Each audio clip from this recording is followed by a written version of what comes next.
Je suis en compagnie de Pierre-Alain Dubois, copropriétaire de Tennis Zone, tenniszone.com. Qui dit Tennis Zone dit évidemment la Coupe Rogers, une association qui dure depuis des années, qui est toute naturelle. Vous êtes les spécialistes de la raquette.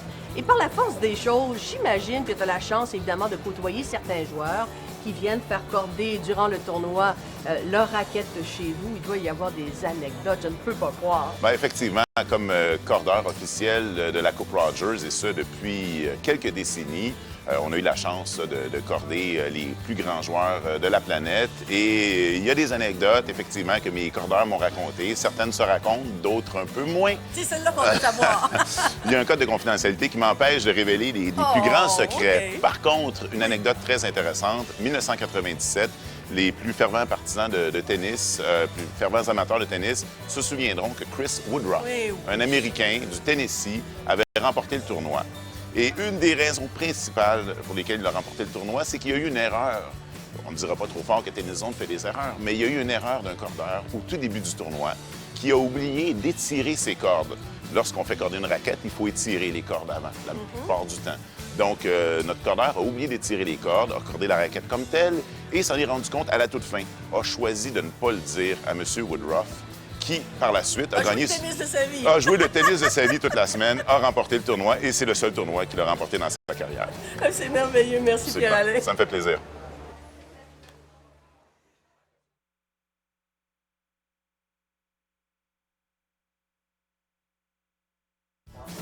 Je suis en compagnie de Pierre-Alain Dubois, copropriétaire de Tennis Zone, tenniszone.com.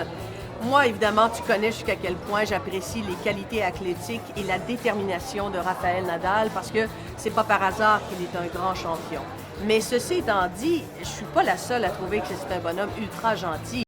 Tu le connais aussi particulièrement. Je pense qu'il a fait sa marque chez vous. Absolument. Il a une réputation formidable auprès de nos cordeurs. C'est l'un des plus gentils du circuit, affable. Il vient saluer tout le monde dès son arrivée sur le site. Et à la fin du tournoi, gagné ou perdu, il vient remercier chaleureusement chacun des cordeurs, serrer la main. Donc, effectivement, c'est l'un des plus appréciés sur le circuit. Est-ce qu'il est le seul à faire ça? Je dirais que oui. C'est le seul à être entré en contact de façon aussi naturelle, personnelle avec les cordeurs. On sent vraiment qu'il apprécie le travail de nos cordeurs. Puis il a bien raison, hein? C'est un Stradivarius, une raquette de tennis. Absolument, ce sont leur outil de travail. C'est avec ça qu'ils gagnent leur vie, donc ils savent qu'on en prend soin. Il y a aussi un champion inhabituel, un bonhomme du nom de Michael Penforce, qui a fait des choses remarquables à Roland-Garros et même ici. Et je pense que lui aussi avait apprécié votre travail. Tout à fait. Il a gagné le tournoi en 1993. Une grande surprise, considérant le fait qu'il y avait Sampras, Lendl et autres, Jim Courier dans le tournoi. Et M. Penforce, à la fin du tournoi, est revenu mettre une bonne partie de sa bourse entre les mains de nos cordeurs, qui l'ont vraiment apprécié. Wow, c'est remarquable. Absolument. Merci, Pierre-Alain. Merci, Hélène.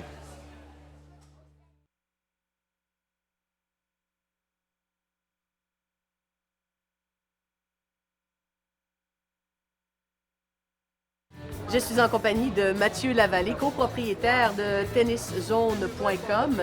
Évidemment, des partenaires tout naturels avec la Coupe Rogers. Et par la force des choses, au cours des dernières années, c'est évident qu'avec l'émergence de Miloš Raonic tout d'abord, Vasek Pospisil et bien sûr Eugénie Bouchard, ça fait une différence dans tous les aspects et pour vous aussi. Ah, effectivement, Hélène, c'est merveilleux. Nous, Tennis Zone, on a la chance de participer à toute cette effervescence du tennis canadien avec ces jeunes que tu viens de nommer. La croissance au niveau canadien du tennis, on a juste à penser aux jeunes filles qu'on voit beaucoup dans nos boutiques, qu'on voyait un peu moins dans les dernières années. Mais depuis l'arrivée d'Eugénie, effectivement, là, les jeunes filles, les jeunes garçons, même les mères, beaucoup de mères qui s'intéressent au tennis viennent à notre boutique poser des questions, puis on est là justement à Tennis Zone pour leur répondre avec nos spécialistes. Évidemment, vous êtes les spécialistes de la raquette, spécialistes de la chaussure. Vous avez aussi beaucoup de possibilités de les aider pour ce qui est du cordage. Mais en même temps, est-ce que les tout-petits qui viennent vous voir en raison des succès de nos Canadiens, est-ce qu'ils veulent exactement le même équipement que les grands? Oui, les premières choses qu'ils demandent, ils ont toujours leur joueur préféré. préférés. Eugénie Bouchard, en fait, qui est un peu devenue l'idole un peu des jeunes filles. Puis les compagnies comme Babola qui supportent Eugénie ils s'en viennent avec des raquettes, là, de la couleur rose beaucoup.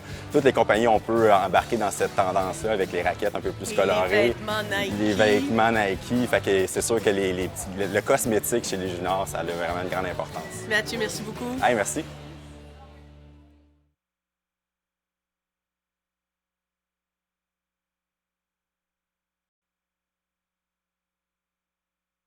Je suis en compagnie de Mathieu Lavallée, copropriétaire de Tenniszone, tenniszone.com.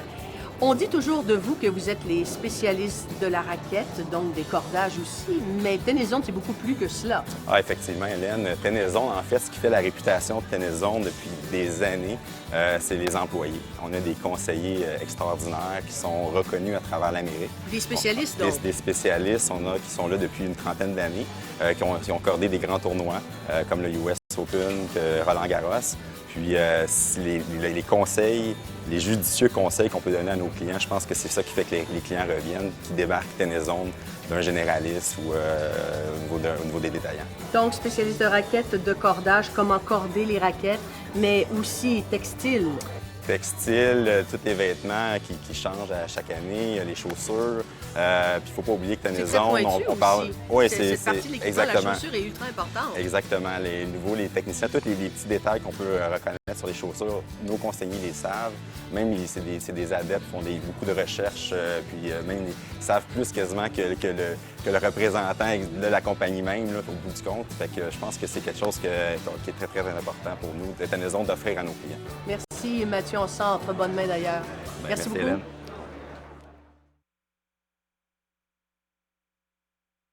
Je suis en compagnie d'Éric Gaudreau qui travaille pour Tenniszone depuis une quinzaine d'années, qui est un grand spécialiste très, très pointu des raquettes, du cordage et également des chaussures.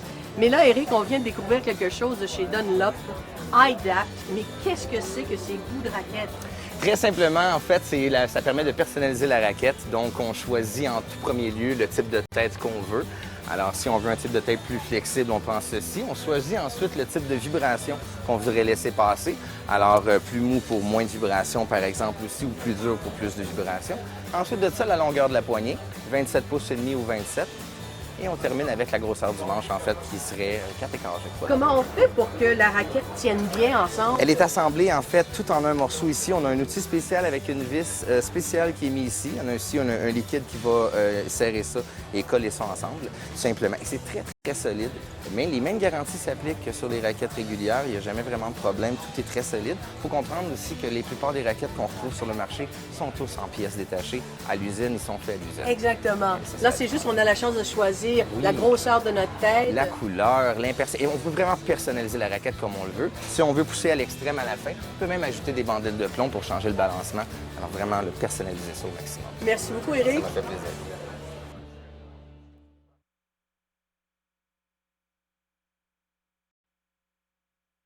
Je suis en compagnie d'Éric Gaudreau de Tenniszone, qui est un spécialiste de raquettes et de cordage. D'abord, Éric, est-ce qu'on devrait aller avec la raquette de Federer qui est très rigide ou celle de Djokovic un petit peu plus flexible? Raconte-nous, comment on choisit? Bien, c'est sûr qu'on veut chercher le niveau de flexibilité va déterminer le niveau de puissance de la raquette. Alors, plus on veut chercher une raquette qui donne du contrôle, plus on va dans le flexible. Dans le cas de Federer et Djokovic, les raquettes sont sensiblement semblables au niveau de la flexibilité. Plus on veut de la puissance, plus on va vers la rigidité. OK. Maintenant, légère ou lourde? On sait que Federer joue avec une raquette qui est lourde. Effectivement.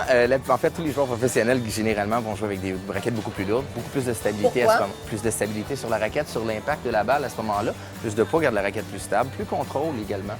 C'est beaucoup plus facile de garder son contrôle sur la balle. Mais il faut être en très grande forme parce que ça devient difficile à manier pendant 2-3 heures. Exactement. Il est là le côté. Il faut exactement générer beaucoup plus d'énergie au niveau de la personne. Est-ce qu'il y a beaucoup de joueurs qui jouent encore avec un cordage en boyau naturel seulement? Seulement, non. Il n'y en a plus vraiment. D'ailleurs, même les joueurs qui sont complètement commandités comme Nadal par Babola n'utilisent pas ça. Donc, c'est souvent un signe. Les cordages de boyau sont très bons pour la puissance, très doux, mais souvent les joueurs de compétition vont chercher beaucoup plus de contrôle puis accélérer l'effet. Les copolyester vont faire ça beaucoup plus. Merci, Éric.